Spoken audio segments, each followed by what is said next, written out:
Greeting students, last video में हमने class 10 NCERT mathematics का हमने थोड़ा इंट्रोडक्शन पढ़ा था फर्स्ट चैप्टर जो नाम है आपका रियल चैप्टर फर्स्ट जो है आपका रियल। तो हमने रियल नंबर्स का इंट्रोडक्शन पढ़ा था। पहले तो हमने पूरे नंबर सिस्टम को जाना, नंबर सिस्टम में किस किस टाइप के नंबर्स होते हैं। फिर मैंने आपको ये बताया कि रियल नंबर्स कैसे बनते हैं, कहाँ से आए रियल नंबर। उसके बाद हमने एक लेमा पढ़ा था, उस लेमा का नाम है Euclid division lemma, Euclid division lemma.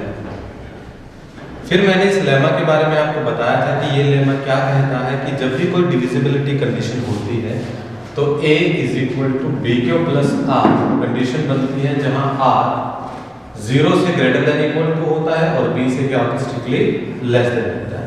तो हम इस कंडीशन का इस्तेमाल करते हुए आज मैं एक्सरसाइज आपको शुरू करा रहा हूं, एक्सरसाइज 1.1। तो 1.1 का जो फर्स्ट क्वेश्चन उसने कहा use Euclid division algorithm to find HCF of. तो मैं शुरू कर रहा हूं क्वेश्चन नंबर फर्स्ट का फर्स्ट पार्ट ले रहा हूं, सॉल्यूशन फर्स्ट का फर्स्ट पार्ट। उसने कहा आपको निकालना है एचसीएफ ऑफ किस किस का निकालना है 135 और 225। शुरुआत कैसे करोगे आप, ये लगाओगे apply Euclid division algorithm to find HCF. आपको निकालना है एचसीएफ। लास्ट वीडियो में मैंने आपको ये बताया था एचसीएफ क्या होता है, कैसे निकलता है, और यूक्लिड डिवीजन एल्गोरिथम से ये एचसीएफ निकलता कैसे है। तो आपको ये जो गिवन टू नंबर्स है आपको यूक्लिड डिवीजन एल्गोरिथम अप्लाई करना है इनका एचसीएफ निकालने के लिए, ठीक है। तो देखो इनको हम कैसे करेंगे। सबसे पहला जो स्टेप है स्टेप फर्स्ट में हम क्या करेंगे, पहले तो इन दोनों नंबर्स को कंपेयर करेंगे कि इन दोनों नंबर्स में से बड़ा नंबर कौन सा है। आप ये लिखोगे सिंस 225 इज ग्रेटर देन क्या है 135। इन दोनों में से 225 में से और 135 में से जो 225 है वो क्या है ग्रेटर देन है किससे 135। तो आप लिखोगे अप्लाई यूक्लिड डिवीजन एल्गोरिथम। अब क्या करोगे अप्लाई एल्गोरिथम। समझो एक ना अलग से थोड़ा डिविजिबिलिटी कर लेते हैं। जैसे समझो 225 को हमने कल जैसे डिविजिबिलिटी में मैंने आपको समझाया था कि जो बड़ा नंबर होता है उसको डिविडेंड मानते हैं, उसके बाद जो दूसरा नंबर होता है उसको क्या लेते हैं हम डिवाइजर लेते हैं, ठीक है। आप ये डिवीजन करो यहाँ पर 135 अगर 225 पे जाएगा तो ये 1 पे ही जाएगा 135, और यहाँ पर रिमाइंडर कितना बचता है आपका 90 बचेगा। रिमाइंडर कितना बचेगा 90। तो देखो मेरे पास ये जो डिवीजन बनी है, ये जो फर्स्ट डिवीजन बनी है, इसको मैं यूक्लिड डिवीजन एल्गोरिथम से किस तरह से लिख सकता हूं। आप ये लिखोगे यहां पर कि जो 225 है ये इक्वल्स टू हो जाएगा 135 मल्टीप्लाई बाय 1 और प्लस रिमाइंडर कितना आ जाएगा 90। देखो आपको यहां इस वाले पॉइंट पे ये देखना है कि ये जो रिमाइंडर है ये 0 जब आ जाएगा तो आपके स्टेप्स खत्म हो जाएंगे। बात समझ में आई। हमें ये डिवीजन या डिविजिबिलिटी तब तक करते जाना है जब तक ये जो रिमाइंडर है ये 0 ना आ जाए। तो मैं अब यही बात लिख रहा हूं कि सिंस जो आपका रिमाइंडर आया इस डिविजिबिलिटी में 90 वो क्या है इक्वल्स टू 0 नहीं है। तो आप लिखोगे सो अप्लाई अगेन। आपने अगेन अप्लाई किया यूक्लिड डिवीजन एल्गोरिथम। आपने फिर अप्लाई किया यूक्लिड डिवीजन एल्गोरिथम 4। अब किस किस नंबर के लिए एल्गोरिथम अप्लाई होगा। अब नंबर अप्लाई होगा 90 और 130 के लिए। बात समझ में आ गई। पहले वाले का जो रिमाइंडर बचता है और पहले वाले का जो डिवाइजर बचता है, अब ये दो नंबर होंगे, ठीक है। तो आप लिखोगे सिंस 135 इज ग्रेटर देन 90। तो सिंस 135 इज ग्रेटर देन 90 तो हम इस डिविजिबिलिटी को आगे बढ़ाते हैं। 90 यहाँ पे आप डिवाइजर हो गया और 135 से क्या हो गया इसको डिवाइड हम करेंगे तो ये फिर कितने पे जाएगा 1 पे जाएगा 90, और अब रिमाइंडर कितना बचा आपका 45। तो इस वाले डिवीजन को आप सिर्फ इस वाले डिवीजन को आप किस स्टेप में लिख सकते हो। आप लिखोगे 135 is equal to 90 into 1 plus 45। Again हमने देखा 45 क्या है 45 जो रिमाइंडर है वो क्या है, 0 नहीं है। तो मैंने फिर अगेन लिखा, अगेन जो रिमाइंडर है, जो आपका 45 आया वो क्या नहीं है, 0 नहीं है। So apply again Euclid division algorithm 4। अब आप किस नंबर के लिए यूक्लिड डिवीजन एल्गोरिथम लगाना है, 45 और 90 के लिए। किस के लिए, 45 और 90 के लिए। 45 और 90 के लिए जब आपने किया, आप लिखोगे कि जो सिंस 90 क्या है, ग्रेटर देन क्या हो जाएगा, 45। तो अगेन आप इस वाले डिवीजन प्रोसेस में 45 डिवाइजर हो जाएगा और 90 क्या हो जाएगा, डिविडेंट हो जाएगा। अब ये कितने पे डिवाइड होगा, 2 पे डिवाइड होगा, 45 2 90। और यहाँ पर मेरा रिमाइंडर क्या आ जाता है, 0 आ जाता है। तभी रिमाइंडर 0 आने के बाद मैं इस प्रोसेस को यहाँ पर छोड़ दूंगा। अब ये स्टेप लास्ट वाला भी लिख लेते हैं, that is 90 is equal to 45 into में 2 प्लस रिमाइंडर। हमें ये चेक करना है। अब देखो मेरा यहाँ पर रिमाइंडर 0 आ गया है, तो मेरी प्रोसेस यहाँ पर खत्म हो गई। बात समझ में आ गई। इसी तरह हम HCF निकालेंगे डिवीजन एल्गोरिथम से। आप ये लिखोगे सिंस, अब जो रिमाइंडर है वो क्या आ गया है, 0 आ गया है ना। तो HCF जो होगा, HCF किस का, 135 एंड 225, वो क्या हो जाएगा आपका लास्ट जो डिवाइजर होगा वो आपका क्या आ जाएगा, यहाँ पर HCF आ जाएगा। बात समझ में आ गई। ये जो हमारा लास्ट डिवाइजर होगा ना, ये आपका क्या हो जाएगा, HCF हो जाएगा। क्लियर है। इस तरह से हम इस एक्सरसाइज के एक्सरसाइज 1.1 के बाकी के दोनों पार्ट्स कर सकते हैं। ये मैंने पार्ट 1 करा दिया है। बिल्कुल इसी तरह से आपको प्रोसेस लेनी है, स्टेप बाय स्टेप प्रोसेस लेना, बिल्कुल साफ और सुंदर होना चाहिए। ठीक है। इसके बाद जो बाकी के दो क्वेश्चन नंबर फर्स्ट पार्ट किया है एक्सरसाइज 1.1 में। इसका सेकंड क्वेश्चन मैं कराता हूँ कि सेकंड क्वेश्चन क्या है एक्सरसाइज 1.1 का। तो मैं करा रहा हूँ solution second exercise 1.1। Solution second exercise 1.1 में क्या है, शो दैट एन, लिख देते हैं स्टेटमेंट क्या कहता है ये, to show any positive odd integer is of the form of 6q plus 1, 6q plus 2, 6q plus 3, 6q plus 5, where q जो है is सम इंटीजर। वेयर जो क्यू है वो क्या है, सम इंटीजर है। क्वेश्चन क्या कहता है, क्वेश्चन ये कहता है कि हमें किसी भी एक पॉजिटिव ऑड इंटीजर को लेना है जो किस फॉर्म में होगा, किस फॉर्म में 6q plus 1 और 6q plus 3, 6q plus 5 में होगा, जहां पर क्यू क्या होगा, एक इंटीजर। हमें उसको शो करना है कि वो किस फॉर्म में होगा, 6q plus 1, 6q plus 3, 6q plus 5। शुरुआत कैसे करनी है समझो ध्यान से। मैंने लिया late A be a positive, let A be a positive odd integer, let A be a positive odd integer। और जो B है वो आपको क्या लेना है, जैसे देखो बाय यूक्लिड डिवीजन एल्गोरिथम से हमने पढ़ा था कि A = BQ + R की फॉर्म में हो जाएगा। तो यहाँ से B का मेरे को आइडिया लग रहा है कि B क्या होगा, 6 होगा। तो मैंने B को क्या ले लिया, यहाँ पर 6 होगा। तो आप लिखोगे there exists some integer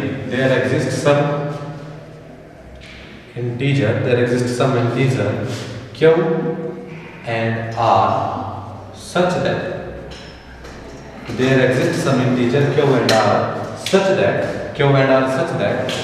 A को मैं लिख सकता हूँ 6q plus R की। मैंने A को क्या लिखा, 6q plus R की फॉर्म में, क्योंकि A को हम क्या लिख सकते हैं, BQ plus R की फॉर्म में। तो A is equal to 6q plus R। हमने यूक्लिड डिवीजन एल्गोरिथम से कंडीशन पढ़ी थी कि जो R है वो 0 से ग्रेटर देन इक्वल टू होगा, लेकिन B से हमेशा क्या होगा, छोटा होगा। B से हमेशा क्या होगा, छोटा होगा। तो A जो है A is equal to 6q plus R। तो R के पास अगर इस हिसाब से मैं करूं तो r के पास कंडीशन ये हो गई है, और जहां से r को मैं लिख सकता हूँ 0 1 2 3 4 एंड 5, 0 1 2 3 4 एंड 5, मैं r को अब ये लिख सकता हूँ। क्लियर है? तो a को मैंने लिख दिया 6 क्यू प्लस r, और r के पास कंडीशन हो गई कि वो 0 से ग्रेटर देन इक्वल टू होगा, लेकिन 6 से क्या होगा, लेस होगा।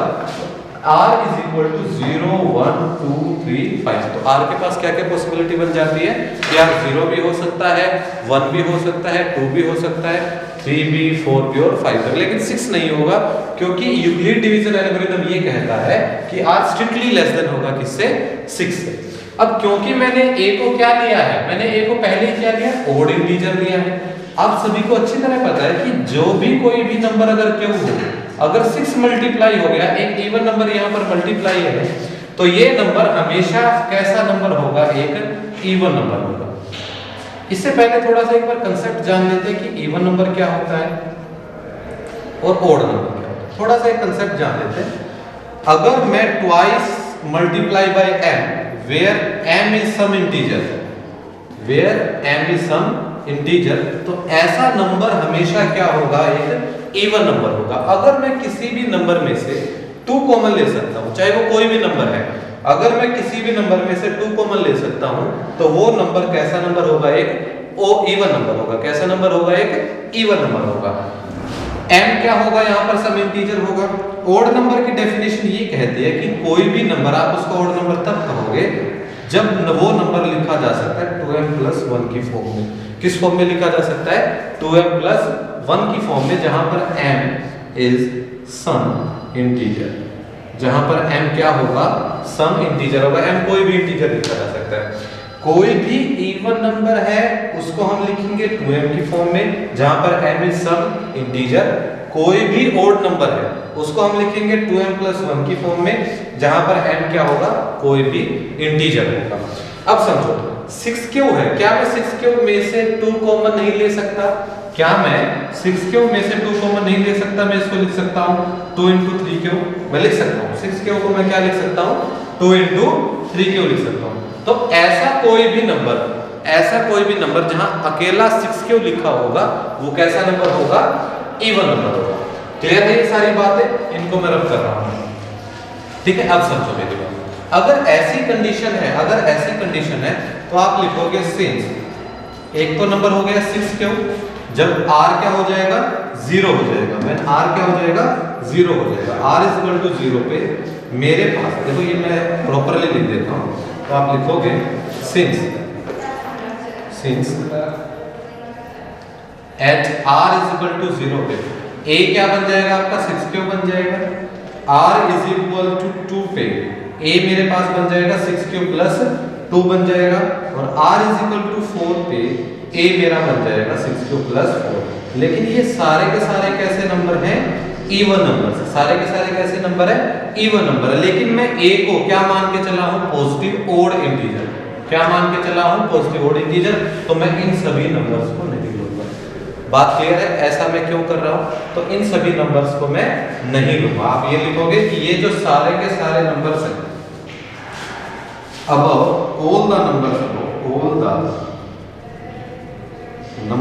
above are even numbers। कैसे नंबर हैं ये, इवन नंबर्स, ठीक है। तो r की वैल्यू अगर मैंने 0 रखा, r मैंने 2 रखा और r मैंने 4 रखा, तो a मेरे पास रिस्पेक्टिवली 6 क्यों आता है, 6 क्यों प्लस 2 आता है, 6 क्यों प्लस 4 आता है। तो इनको तो मैं काउंट नहीं करूंगा अपने क्वेश्चन में, क्योंकि मैंने a के लिए पहले ही बोल दिया कि वो ओड इंटीजर है। क्लियर। इतना कर देने के बाद अब आपको देखो यहां तक लिखना है, ऐसे लेट a से शुरुआत करना है, यहां तक बिल्कुल प्रॉपर है, कोई दिक्कत नहीं है, ठीक है। अब इसके बाद का मैं ये सारा मिटा रहा हूं। क्लियर है। इसके बाद का मैं ये सारा मिटा रहा हूं क्योंकि नीचे स्पेस नहीं है, यहां से मैं दोबारा लिख रहा हूं, ठीक है। अब इसके बाद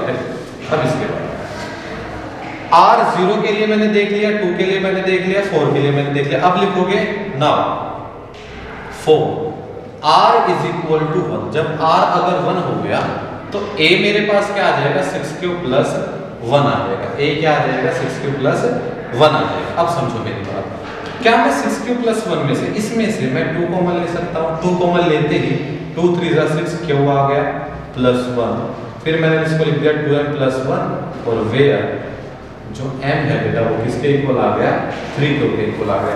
और जो ये 2m प्लस 1 मैंने अभी आपको यहाँ समझाया था कि 2m प्लस 1 है किसका डेफिनेशन है, ओड नंबर का डेफिनेशन है। कोई भी ओड नंबर है उसको मैं 2m प्लस 1 की फॉर्म में लिख सकता हूँ। तो इसका मतलब मैंने एक बात प्रूव कर दी कि जो 6 प्लस 1 है वो कैसा नंबर है, एक ओड नंबर है। और मैंने R1 देख लिया है।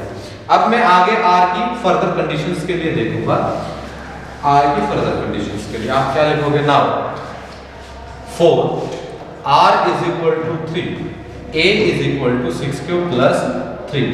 यहाँ से देखो मैं यहाँ 3 को तोड़ देता हूँ, 3 को मैं तोड़ सकता हूँ 2 प्लस 1 में। मैंने 3 को तोड़ दिया किसमें, 2 प्लस 1 में। मैंने 2 फिर कॉमन लिख दिया, मैंने लिख दिया 3 क्यूब प्लस 1 और प्लस 1। फिर मैंने फर्दर इसको लिख दिया 12 प्लस 1 और मेरे m is equal to 3 cube plus 1। बात क्लियर है। मैंने m को क्या लिख दिया, 3 क्यूब प्लस 1 से रिप्लेस कर दिया। अब मैंने 6 क्यूब प्लस 3 को किससे रिप्लेस कर दिया, 2m प्लस 1 से रिप्लेस कर दिया, which is also the definition of odd number where m is some integer. क्यों मैंने इंटीजर लिया था, तो रियल प्लस 1 भी क्या होगा, इंटीजर होगा। Now for r is equal to 5 पे a is equal to 6 cube plus 5 हो जाएगा। मैं इसको फर्दर लिख सकता हूँ 6 क्यूब प्लस 4 प्लस 1। 5 को तोड़ कर क्या लिख सकता हूँ, 4 प्लस 1। यहाँ से मैंने फिर अगेन 2 कॉमन लिया, 3 क्यूब प्लस 2 प्लस 1। तो ये फर्दर क्या हो जाएगा 2m प्लस 1 और फिर m क्या हो गया 3 cube plus 2।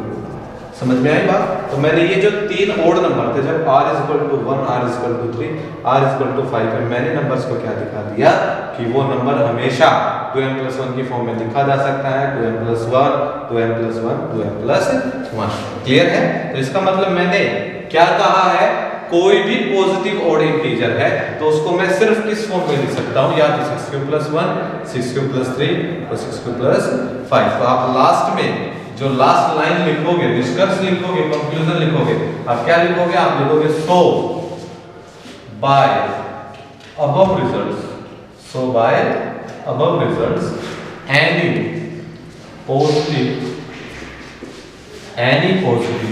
odd integer, any positive odd integer is of the form of 6 cube plus 1, 6 cube plus 3 and 6 cube plus 5। तो कोई भी बेटा पॉजिटिव ऑड इंटीजर है वो किस फॉर्म में लिखा जा सकता है, 6 क्यूब प्लस 1 की फॉर्म में लिखा जा सकता है, 6 क्यूब प्लस 3 की फॉर्म में लिखा जा सकता है और 6 क्यूब प्लस 5 की फॉर्म में लिखा जा सकता है। तो मैंने इस नंबर को ये प्रूव कर दिया कि कोई भी अगर पॉजिटिव ऑड इंटीजर है वो सिर्फ इन्हीं तीन फॉर्म में लिखा जाएगा। क्लियर है ये क्वेश्चन। बिल्कुल ऐसे आपको सिस्टमैटिकली करना है और लास्ट में ये लाइन लिख देनी है जिससे कि आपने जो प्रूव करना था वो आप प्रूव कर चुके।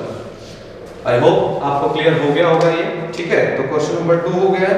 मैं क्वेश्चन नंबर 3 कराता हूँ आपका। ठीक है, तो solution number 3 exercise 1.1। Solution number 3 exercise 1.1। तो एक्सरसाइज 1.1 का बेटा सॉल्यूशन नंबर 3 कराओ। देखो स्टेटमेंट पढ़ो, उसने क्या कहा है। An army contingent of 616 member is to be march behind an army band of 32 member a parade. ठीक है, 32 मेंबर इस तरह से खड़े हुए हैं। ठीक है, उनके पीछे 616 मेंबर्स को हमने खड़ा करना है।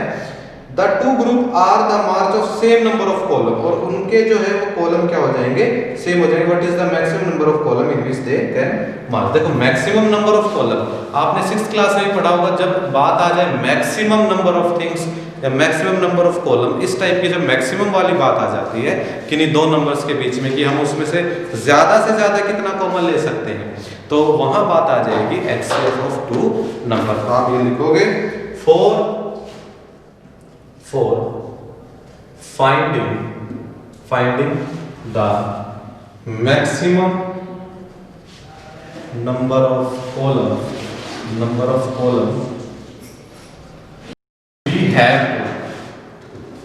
we have to find HCF of 32 और 616। हमें क्या निकालना पड़ेगा, HCF of 32 4 6 1 6 का, इन दोनों का क्या निकालना पड़ेगा, एचसीएफ निकालना पड़ेगा। ठीक है, अब क्योंकि हम यूक्लिड डिवीजन एल्गोरिथम पढ़ रहे हैं तो हम एचसीएफ भी यूक्लिड डिवीजन एल्गोरिथम से ही निकालेंगे। आप लिखोगे by Euclid division algorithm, by Euclid division algorithm. फिर वही कंसेप्ट जैसे हमने क्वेश्चन नंबर 1 किया था कि भैया यूक्लिड डिवीजन एल्गोरिथम से हम इसका क्या निकालेंगे, एचसीएफ निकालेंगे। मैं कोशिश करता हूं, देखो 616 को आप 32 से डिवाइड करोगे, 616 को आप किससे डिवाइड करोगे, 32 से। तो 32 2 से 64 हो जाएगा, 1 पे ही जाएगा, 32 ये हो जाएगा 9, ये कितना हो जाएगा 2 और ये कितना हो जाएगा 6। ठीक है, अब ये कितने पे जाएगा, 9 पे ही चला जाएगा मेरे हिसाब से। 9 2 जा 18, 9 3 जा 27 और 1 28, तो ये कितना बचेगा, 8 बचेगा। यहाँ तक क्लियर है। तो 616 को मैं लिख सकता हूँ बाय यूक्लिड डिवीजन एल्गोरिथम। अगर मैं इसको a = b q + r की फॉर्मेट में लिखूं तो ये क्या लिखा जाएगा बेटा, आप ये लिखोगे step first, again step first, अब क्या लिखोगे, सिंस 616 इज ग्रेटर देन क्या हो जाएगा 32, तो अप्लाई कर दोगे आप इसमें ना 616 can be written as 32 into में 19 प्लस 8। देखो इधर 32 इंटू में 19 और plus 8 by Euclid division algorithm, that is 616 is equal to 32 into में 19 प्लस 8। अब आपने जो रिमाइंडर देखा वो 0 नहीं है, आप क्या लिखोगे, सिंस जो रिमाइंडर है, जो आपका रिमाइंडर 8 बचा है वो किसके इक्वल है, 0 के इक्वल नहीं है। नाउ द स्टेप कंटिन्यू, तो बेटा जो स्टेप है वो क्या रहेंगे, कंटिन्यूअसली। नाउ अब एक और हमें डिविजिबिलिटी करना पड़ेगा। अब हमारे लिए जो 2 नंबर बचे, सिंस 2 नंबर बचे हमारे पास, एक तो बचा 32, एक बचा 8।